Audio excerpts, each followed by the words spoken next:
করছি, সেদিন জাহান্নামীদের ভীষণ কষ্ট হবে, আর জান্নাতীদের জন্য অত্যন্ত আসান হবে, অবস্থাটা খুবই আরামের হবে। নবীজি বলেন, এক ফরজ নামাজ, এক ওয়াক্ত ফরজ নামাজ আদায় করতে যে সময়টুকুন লাগে, কিয়ামতের মাঠের এই সময় এত বড় বিরাট লম্বা সময় জান্নাতীদের জন্য এরকম হালকা হয়ে যাবে। সুবহানাল্লাহ। হযরত আবু সাঈদ খুদরী রাদিয়াল্লাহু তাআলা হাদিস কেন বর্ণনা করেছেন, এক ওয়াক্ত নামাজ, একটা ফরজ নামাজ পড়তে যতটুকুন সময় লাগে, এতটুকুন সময়ের ভেতরে জান্নাতীদের কারবার শেষ হয়ে যাবে। সুবহানাল্লাহ বিহামদি। আর ওদের কারবার তো শেষই হবে না।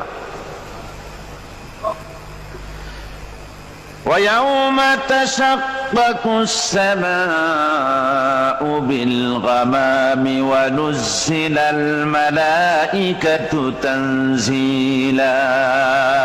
ওরা ফেরেশতা দেখতে চায়। সেদিন আসমান